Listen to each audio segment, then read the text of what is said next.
Hey YouTube, there is 2 weeks left in the season, so time to try to push to legend. And lucky for all of us, it is a Go Battle week. It coincides with the Go Battle, it's not a Go Battle week event, but it's a like a Go Battle focused event, which I'll have coverage for this afternoon.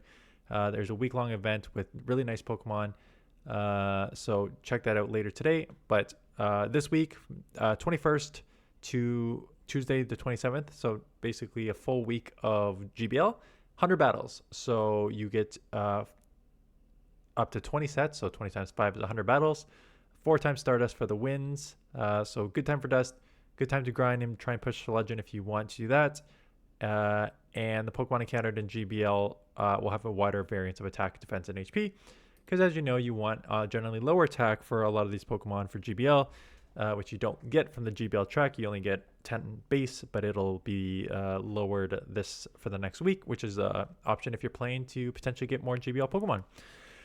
But let's look at the rankings. And again, some movement. Clodsire just sneaked its way back to the top there. And for the most part, it is pretty much straightforward. There is Shadow Malamar. I was about to say, it definitely will not go up before this, but I just talked to Home Slice Henry, and that video will be coming out, but I'll snip a bunch because he's a gabber. So we'll have the interview and a bunch of shorts. And in one of the shorts, I'm going to showcase what he talked about Shadow Malamar. So most of this meta is the same, like Clodsire, Jumpluff, Manabuzz, Corsola. These are all normal. Corviknight's up there. Again, I still think Corviknight is very overranked. And then you got your Lapras, Dusclops, Dusknoir. Like these are all just same old as we've seen earlier in the season. But now we got the Shadow Malamar at number 14. And Home Slice had basically said that he thinks that Shadow Malamar is going to be the go-to broken Pokemon. And he made a really good comparison to play it like you would used to play Defense Deoxys. And for those of you who do not know how, if before Defense Deoxys got hits counter nerf, basically you had a very, very dangerous lead Pokemon in Defense Deoxys where you could counter, which did really, really hard hitting fast move damage, and then Psycho Boost, which did a really hard hitting charge move. And he says that the Shadow Malamar is going to play even more deadly than that. Kind of like how you saw my team yesterday with the Prime up on the lead where you're just basically close combating Bale. This is going to be even more deadly where you're going to have a Psy Wave. So the Psy Wave is really going to put on fast move pressure where Karate Chop does not. And then you're going to have a Stab. Superpower hits harder, but Superpower for foul play, but probably Superpower. So hard Psy Wave, hard hitting Superpower, Bale Pokemon. So he thinks that Malamar, Shadow in particular with energy, is going to be a very deadly Pokemon, and he said pair it with Tink, and you're probably going to see that combo a lot. So I don't have that team because I've got just team showcase from earlier in the season, but Malamar, Tink are probably a combo that I'll maybe try first thing today and just see how it runs, and then I'll probably need a third safe swap, more of a bulky Pokemon to deal with that. But yeah, Tink's up there, and then we just saw Grumpig and Diggersby, and then nothing really new on this list. I always wonder if you are going to see just repeat teams that you can't have the exact same repeat, right? Because you like Ferret was on 80% of the teams in the Retro Cup, and now you have Tink back, and you got all these Malamar and Sableye both have Ghost and Psychic, so that you're still neutral there. But you got like Mandibuzz and other Togetic, so there's other Pokemon that Sucker Punch is now resisted to. I feel like there's like almost two avenues. There's like, I'm still going to use like a team that I just use in Retro Cup because I know how to use it. I've just been using her for a week. And there's also the other end of like, I just haven't been without Fairy and Dark for a week. Plus, last time Great League was back, I'm just going to run with those. So don't know what you're going to see, but it should be some combo of these Pokemon. Let's look at some teams from early in the season. This was a team I had a lot of fun with, and I did surprisingly well with Typhlosion, Morpeko, Dusknoir, and you'll look at this team and think, wow, that is a very, very glossy team. And that is exactly the point. You have a lot of charge move pressure on this team. So I led with Dusknoir because I felt that gains a Dynamic Punch, Shadow Punch, and with the Astonish can potentially grab shields. And then Morpeko and Typhlosion with shield advantage just can cause the opponents a lot of problems. You are double weak to ground in the back. So if you saw something like a Marowak or something, you are in big, big trouble. So maybe you want to adjust the team so you're not that weak in the back. Maybe put some bulk if you're a little scared to win the triple glass team, but I did very well with this. But a perfect example of how you sort of balance this glassiness and Morpeko is with two bulky Pokemon in Jumpluff and Blastoise. So basically your Jumpluff Morpeko is your balanced core.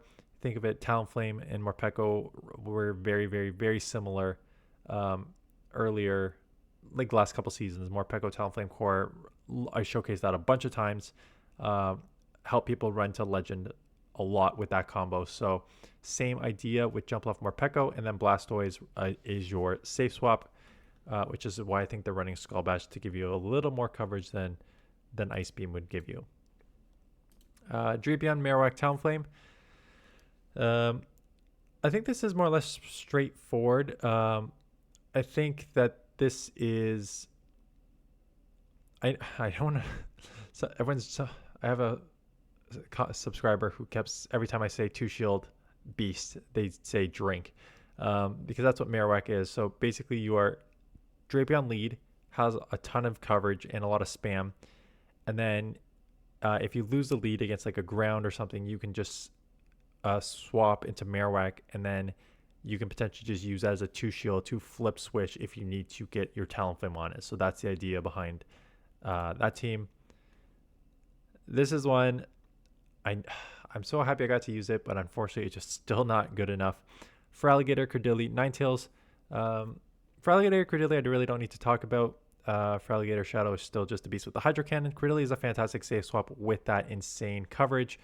You know, that was before Tink, and now that as a steel fairy, but steel resisting all the moves and having a super effective steel move for you. Maybe it's not as safe as a safe swap, but I still think Credilli is going to have a ton of play just in coverage overall. Ninetales I use because of that exact reason. Jumpluff jumped to number 1 ranking. It's now number 2. You have Tink that is now everywhere, and Ninetales just in a lot of neutral matchups does very well.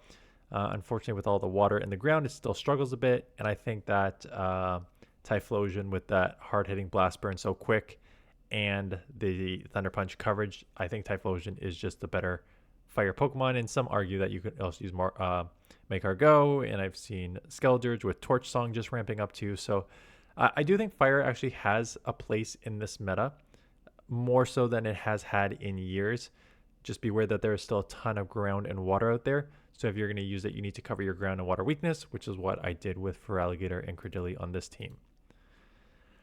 Primeape, Sandslash, and Dusclops. So I just ran this Primeape Dusclops core in the Retro Cup, and I think it is a very, very strong core where you have Primeape, where Dusclops is going to have trouble just with like normal and dark type Pokemon, and Primeape will beat normal and dark type Pokemon. So they are a fantastic pairing. Now I paired with Sandslash here. I don't like this team because it doesn't have a good safe swap. I like the pairing of Primeape and Dusclops. There's two things I like about it. I like Primeape and Dusclops, so I think they cover each other's weaknesses well. I think Dusclops gives you the shields, like the bulk to just let it go and just shield Primeape. There's that. Sandslash is one I use because I know it has insane coverage in this meta, right? There are some fighters for sure, and I just mentioned how fire there's some now that are relevant, but there is a ton of grass in Credilli and Jumpluff and Superior, and now there's more steel in Tink and others, and you just I think it just has a lot of play, and I think Dugong has a lot of play, and I think like these Pokemon that have the ice ground have a lot of play in this meta, so that's why I put on this. Again, Sandslash, Primeape, and double glassiness, no safe swap on this team, unless you probably run Primeape as a safe swap and try and just ramp up on Rage Fist. That's an option. You could put Sandslash lead and then Primeape as a safe swap as a potential option there. Corviknight, Lapras, Primeape. So the Corviknight, Lapras. Actually, this was not I was gonna say kind of like season 1, but that's not true, and it's not, because this just exposes you to an electric weakness in Morpeko, which is where the Primeape comes in. The season 1 is Skarmory, Swampert, and a Mudboy will resist the electric and beat the fire that you're weak to. So Corviknight, again, I've used it multiple times. I still don't like it, but I understand it has its play, especially now with like Tink and other Pokemon like grass Pokemon, stuff like that. I think it, like Jumpluff, I think it has a lot of play in this meta, even though I still do not like using it. The smart pairing would be some Mud Boy. So if you want to use Gastrodon, or I guess the only other really uses Mud Boy is like Quagsire at this point. Swampert and Whiscash, both with the Mud Shot nerf, kind of really hurt them. So I think like happening Gastrodon or Quagsire instead of the Lapras, I think that gives you coverage. And then again, Primeape was in particular to deal with the double Morpeko weakness when I put this together. But if you're gonna use Gastrodon, you can use a different safe swap. Past safe swaps when I used this Skarmy Sableye was Sableye as my safe swap, so you could potentially use something like that as a safe swap for this team. This was 3 Pokemon that are just very meta and strong and have insane amount of coverage. Lapras, Superior, Clodsire, right? Clodsire back at the #1 ranking. You got your Earthquake coverage for Steels, you got your Stone Edge for Flyers, you got your Poison for Grass, so you just got a insane amount of coverage. Superior, there's a lot of water and ground out there, so Superior deals with that. And Lapras is a jack of all trades, sort of Psywave, really put on fast move pressure. Sparkling Aria comes pretty fast and pretty hard. Good bulk too, so Lapras, Superior, Clodsire all got decent bulk, so it gives you some flexibility in like when you need to shield and when you want to try and align and take switch and stuff like that. Talonflame, Credilli, Ferret. So this is just a very balanced team. Talonflame, weak to water and electric, and then you have Ferret as your safe swap, and then Credilli will deal with those, and Credilli is really weak to fighting and not ground, that's actually neutral, but fighting, and ice, and Talonflame will deal with that. So it's just a balanced team. Talonflame lead, Ferret safe swap, in case you are not had your full complement of Ferret in that Retro Cup that we just had. And this one is also what I called a kind of like a 2 shield team. Marowak, I've already explained. Dusclops, I explained how bulky it is. I didn't explain like how spammy it is. The spam of this thing, it doesn't hit hard, but man, the pacing on this thing it basically matches like Greninja. Now it doesn't hit as hard as Greninja, but Greninja is so glassy, and this thing is very, very bulky. So nice combo there. And then if you want Steelix as another nice option for a 2 shield Thunderfang, as long as you don't get like a resisted ground or something, sort of Thunderfang, Psychic Fang combo, lower their defense, and then just Thunderfang your way through 2 shield, and you got some bulk there. But again, yeah, I'll probably try that Shadow Malamar Tink line first, figure out what a third is, just probably a safe swap. I'll just put more. I was gonna say I'll put more thought process into it, but no, I will not. I will log in at 4 o'clock today and put those 2, and then go through what can I use as a safe swap that makes sense, and we'll go from there. But that is basically it. So good luck for those of you who are grinding. I am at the start of today 28-25. Rounded out Retro Cup if you want to use my team that got me to my team yesterday afternoon got me like 28, probably like 28-25, and then I dropped to 27-60 something with other teams, and then I used a Ferret, Dusclops, and what was the third I used? I used Walrein for a bit. Marowak.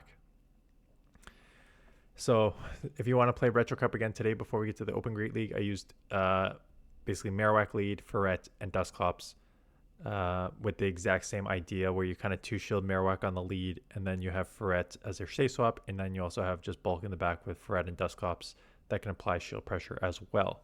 And that got me to 28-25. I probably would run with it a little more, but we got to make some videos for tomorrow. So I banked a set today. So I'll play 6 sets today, have at least 1 team. I got 1 team from earlier in the season from a subscriber, so that will be coming out tomorrow.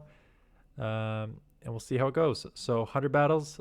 I imagine that I'm probably going to grind pretty hard for Legend after missing it last season. So I wouldn't be surprised if I'm putting in those 100 battles until I hit Legend.